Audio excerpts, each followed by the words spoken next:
Shalom Ibu Bapak, sahabat terang hidup yang berbahagia yang saya kasih dalam nama Tuhan Yesus. Kita sangat bersyukur kepada Tuhan karena kita sudah diselamatkan dalam Yesus. Ketika untuk pertama kali kita dalam hidup kita membuka diri untuk percaya dan mengimani Yesus. Dan dia memberi jaminan yang pasti akan kehidupan yang kekal. Hari ini kita juga bersyukur karena kita dapat ruang untuk belajar tema penting ini dalam konteks studi kasus counseling. Seorang bertanya pada saya, Pastor Tony, pernikahan kami begitu membosankan. Apakah yang bisa saya lakukan untuk menyelamatkan pernikahan kami? Saya membahas beberapa ayat, tapi saya mulai dari satu teks yang bagus sekali dari Roma pasal 12 ayat 9. Saya baca buat kita. Firman Tuhan, hendaklah kasih itu jangan pura-pura. Jauhilah yang jahat dan lakukanlah yang baik. Ada 3 kebenaran yang diungkap Paulus di teks ini dan saya kira ini luar biasa. Pertama harus katakan bahwa kasih itu jangan pura-pura. Memang kasih tidak boleh pura-pura. Kalau pura-pura itu bukan kasih namanya. Itu manipulasi. Yang kedua Paulus mengatakan bahwa jauhilah yang jahat. Rupanya banyak kebosanan terjadi. Salah satu pemicunya, triggernya ialah salah satu atau mungkin dua-duanya melakukan apa yang jahat. Sehingga mendatangkan luka dan kemarahan atau mungkin kekecewaan yang mendalam pada pasangannya. Dan yang ketiga Paulus katakan bahwa lakukan yang baik. Ini tantangan. Bagaimana kita memberikan yang baik di kehidupan kita. Sehingga kehidupan kita bertumbuh dan menjadi indah. Bukan dalam perspektif manusia. Bukan dalam asumsi dan penilaian manusia. Tapi dalam penglihatan Tuhan. Nah untuk itu saya bahas yang pertama adalah ciri. Apa ciri orang-orang yang sudah mengalami kebosanan? Sebenarnya kebosanan itu bersifat naluriah. Secara nature kita bisa punya pengalaman seperti saya sendiri dulu suka main catur. Tapi lama-lama bosan. Kenapa? Mungkin karena saya terlalu banyak kesibukan jadi udah jarang main catur. Main piano bukan bosan tapi kadang-kadang memang ada waktu. Jadi beda, bukan bosan. Main gitar juga sama. Ya dulu mungkin saya tidak terlalu banyak kegiatan, banyak waktu main gitar, main piano. Tapi lama-lama bukan bosan tapi mungkin karena waktu kurang. Masih main juga tapi tidak seperti dulu. Itu naluri. Tapi kenapa orang itu bosan? Nah ciri yang pertama orang bosan itu malas, pasif. Nah kalau pasangan kita mulai malas bicara, pasif bicara, nggak buat apa-apa, kelihatan gak dinamis, itu ciri-ciri yang jelas. Yang kedua tidak betah di rumah, pergi, shopping sana, shopping sini. Tapi di rumah itu jarang.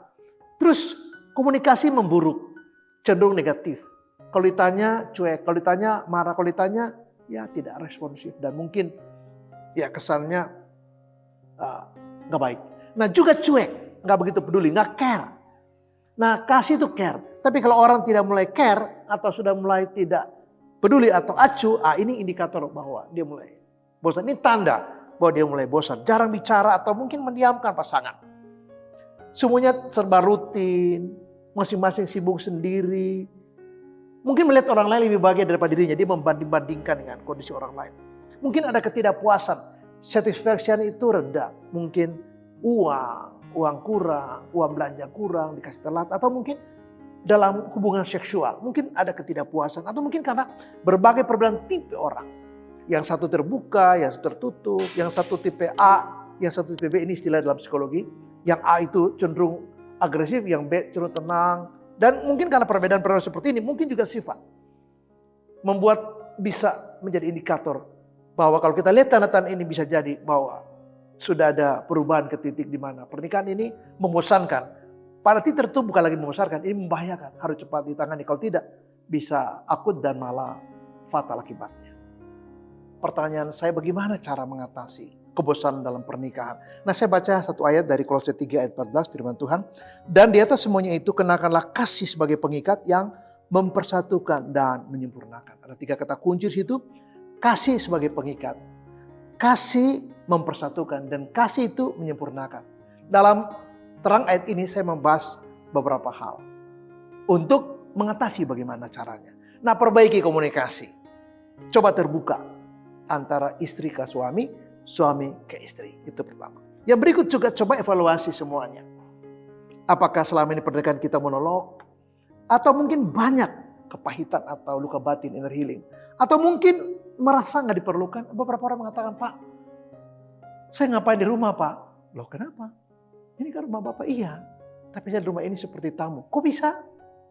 Nah, diperlukan komunikasi. Mengapa? Coba evaluasi lagi. Atau mungkin merasa diabaikan, diterlantarkan. Mungkin secara emosi. Atau mungkin dulu istrinya kalau suaminya datang buat kopi, kasih perhatian, senyum, membawa tas. Atau mungkin menawarkan mau kopi nggak? Papa mau mandi biar disiapin. Dulu waktu mau berangkat juga disiapin dasi, sepatu, kemeja, kaos kaki, bawa tas ke mobil dan tunggu sampai suami keluar gerbang baru melambaikan tangan, bye. Sekarang enggak. Coba dievaluasi kenapa? Mungkin ada kepahitan, mungkin ada kekecewaan. Mungkin bisa jadi ada orang ketiga. Nah, ini harus diwaspadai. Sehingga pernikahan dengan pasangan kita seperti membosankan. Atau mungkin suami terlalu monolog. Ada seorang suami, dia seorang profesor. Jadi kutu buku sekali kalau sudah masuk di ruang belajarnya. Aduh, dunia kiamat pun dia nggak peduli. Nah, seringkali istri bosan. Pak, Bapak tahu nggak? Saya sudah panggil dia 10 kali, dia nggak jawab. Begitu saya marah, dia marah. Bapak, kok marah? Saya kan sudah ingatkan Bapak. Tapi saya nggak dengar. Ya Bapak sih nggak dengar karena konsentrasi dengan diri Bapak. Lalu suaminya mengatakan, Pak Tony, saya nggak pernah selingkuh Pak Tony. Saya bukan pria merokok. Saya bukan pria alkoholisme. Saya tidak punya case mukul orang atau konflik orang. Nggak, di kantor pun tidak pernah ada masalah. Saya selalu belajar. Dan saya bukan suami yang tidak bertanggung jawab. Saya beli rumah, anak-anak sekolah dengan baik, memberi gaji. Bahkan Pak, kalau saya keluar negeri, saya punya uang saku, hotel dan apa. Saya rela ya tinggal di hotel lebih murah supaya ada kelebihan. Dan uang saku, semua kelebihan itu saya kasih kepada istri. Jadi sudut pandang berbeda.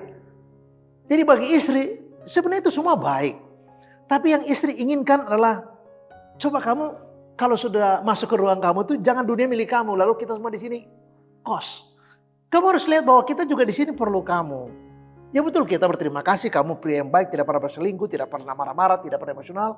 Tapi kelemahan kamu adalah kamu tenggelam dalam dunia kamu sehingga kami di rumah ini seperti penumpang gelap atau anak tiri. Padahal saya perlu bicara dengan kamu. Saya perlu waktu untuk ya mungkin berdua, pergi. Nah jadi ini harus dievaluasi kembali. Nah coba kita harus buat komitmen kembali atas pernikahan kita. Atau ada masalah yang belum kita selesaikan, terkubur di bawah. Karena tidak ada ruang untuk bicara. Ya, untuk membuat pasangan kita bicara, kita kasih ruang untuk dia bisa bicara. Coba kita temukan akar masalahnya. Apa sih sebenarnya? Apa sebenarnya yang menjadi akar persoalan? Apa yang menjadi persoalan utama yang membuat pernikahan ini begitu membosankan? Mungkin juga cinta mula-mula sudah tidak lagi seperti jemaat Efesus ditegur oleh Yesus karena mereka telah meninggalkan kasih mereka yang mula-mula. Mungkin juga pernikahan seperti ini sudah jauh dari cinta. Dulu begitu akrab, semua cinta-cinta. Sekarang nggak pernah ada lagi. Barangkali itu harus dievaluasi.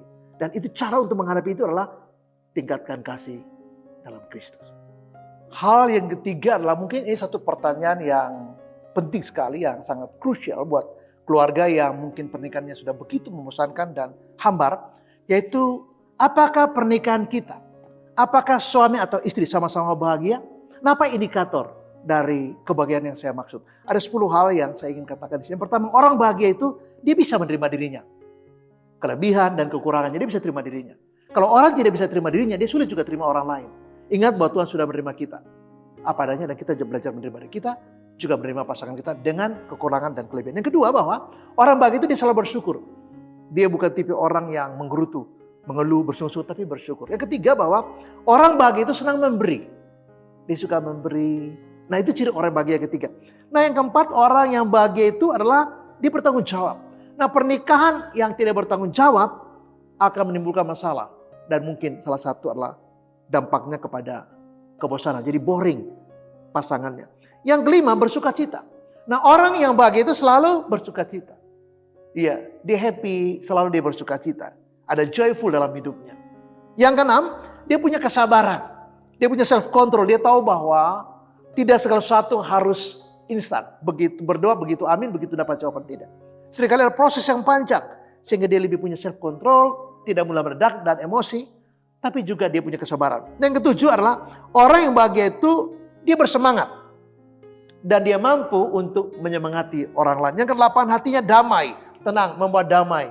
Ketika kita ada dimanapun, kita membawa damai. Termasuk dalam pernikahan. Istri membawa damai, suami membawa damai. Dan orang tua membawa damai buat anak-anak. Yang kesembilan, orang bahagia itu dia menjadi berkat. Karena untuk itulah kita dipanggil. Nah hidup kita, apakah bisa membawa dampak yang baik buat orang lain? Apakah hidup saya bisa membawa karakter yang baik buat orang lain? Pengaruh yang baik buat orang lain. Apa hidup saya bisa memberi influence kepada orang lain? Impact kepada orang lain supaya orang itu berubah. Nah yang ke-10 ialah hidup dalam kasih. Nah 10 indikator ini jangan-jangan tidak ada pada hidup kita. Jangan-jangan menghilang jauh dari kehidupan kita atau belum pernah hadir. Saya menulis satu buku yang berjudul The Secret of Happiness. Saya menulis tentang ajaran Yesus, tentang kebahagiaan. Dan salah satu tekanan sana buku itu ialah bahwa kita tahu bahwa segala sesuatu yang kita anggap kita punya adalah milik Tuhan. Nah ketika kita menyadari itu, kita belajar untuk bersyukur dan bertanggung jawab. Karena kita tahu bahwa apa yang Tuhan titip buat kita, satu hari Tuhan akan minta kita untuk bertanggung jawab. Dan untuk itu kita perlu untuk bertanggung jawab. Nah, apakah kita suami dan istri bahagia? Kalau kita bahagia, maka itu menjadi fondasi kuat buat membangun kebahagiaan dan tidak ada kebosanan. Tapi kalau tidak bahagia, kebahagiaan harus dibangun supaya mencegah kebosanan dalam pernikahan kita. Saya ingin mengatakan kepada kita bahwa seringkali ketika ada katakanlah kekerasan atau ada kekecewaan atau luka batin, ada kepedihan di hati pasangan kita atau mungkin dalam diri kita. Ketika kita terbuka, ini ada satu proses pemulihan yang perlu terjadi. Nah, komitmen untuk sungguh-sungguh kita dipulihkan dalam rumah tangga kita termasuk mengatasi kebosanan menjadi satu proses pemulihan yang memerlukan komitmen yang tinggi buat kita. Nah, ketika saya membaca Mazmur 62 1-13, maka dikatakan di sana hanya dekat dengan Allah saja kiranya aku tenang. Ketika kita dekat dengan Tuhan, maka ketenangan itu salah satu aspek kebahagiaan yang saya singgung dari 10 poin tadi. Itu akan menjadi bagian kita. Jadi perasaan dingin, tidak nyaman, tidak enak, hambar, dicuekin, pasrah, sudah harus kita buang. Mengapa? Karena tanggung jawab kita untuk membangun kembali cinta. Yang mula-mula sudah berhilang. Karena luka batin, kekecewaan segala macam. Yang membuat kita bosan.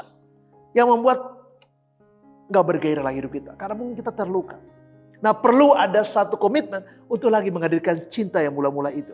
Nah seringkali perbedaan itu perlu ada semacam penyelarasan. Ya, jadi antara saya dengan dia harus ada adaptatif. Aflin Toffler mengatakan bahwa perlu ada adaptasi karena perubahan itu terjadi. Dalam pernikahan banyak sekali yang terjadi. Nah kita perlu penyelarasan. Jadi keselarasan antara suami dan istri. Baik pandangan, baik sikap, baik perasaan, baik cinta. Harus sama-sama dibangun dan diselarasakan. Bahkan membangun intimasi antara pasangan saya dengan dia dan dia dengan saya. Poin yang penting yang kita harus ingat bahwa jangan pernah mencari siapa yang salah. Atau menyalahkan atau menyalah-nyalahkan pasangan. Jangan. Itu hanya memicu menjadi trigger untuk konflik yang lebih dalam lagi. Jangan. Tapi mari kita belajar membuka diri untuk mengakui ini perlu kebesaran hati. Karena tidak mungkin kita mudah mengakui kesalahan kita. Tidak mudah kita untuk katakan inilah kelemahan saya. Kita lebih suka menunjuk kelemahan pasangan kita.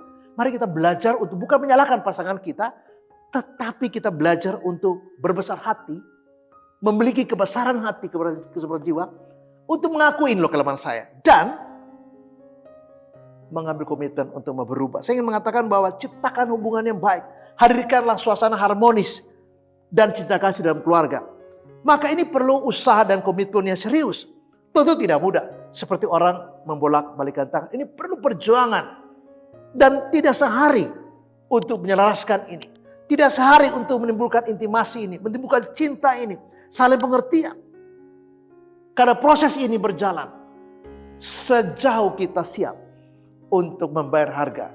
Berkomitmen. Mengakui kesalahan kita. Kekurangan kita, kelemahan kita. Dan kita punya komitmen untuk masuk dalam proses pemulihan. Dan Tuhan itu adalah sang pemulih buat kita. Untuk menutup pertemuan saya mengatakan bahwa coba evaluasi dengan jujur. Apa sebenarnya akar masalah kita. Sampai kita menjadi bosan dan dingin, cuek dan saling tidak peduli. Maka yang pertama ialah kalau kita punya kesalahan, selesaikan itu. Akui dan bereskan itu. Ambil komitmen untuk memperbaiki. Karena proses itu perlu komitmen untuk menyadari dan mengakuinya. Yang berikut adalah coba kita tumbuhkan kasih mula-mula. Cinta mula-mula itu membuat pernikahan kita bergairah kembali. Nikmati kebahagiaan dalam Yesus. Karena hanya orang bahagia yang tidak pernah mengalami kebosanan. Tapi kalau tidak bahagia, memang kadang-kadang kita bahagia juga ada bosan. Ya, tetapi itu tidak menjadi masalah. Bangunlah hubungan, relationship, intimasi dengan Allah dalam Yesus. Karena Mazmur mengatakan bahwa hanya dekat Allah saja, aku tenang. Hanya dekat Allah saja, kita menikmati kebahagiaan yang disebut dengan happiness. Makarios itu kita dapatkan itu ketika kita punya intimacy, punya relationship, punya fellowship yang dekat dengan Allah, sehingga kita bisa mengatasi kejenuhan, kebosanan dalam pernikahan. Terus memberkati dan shalom. Amin.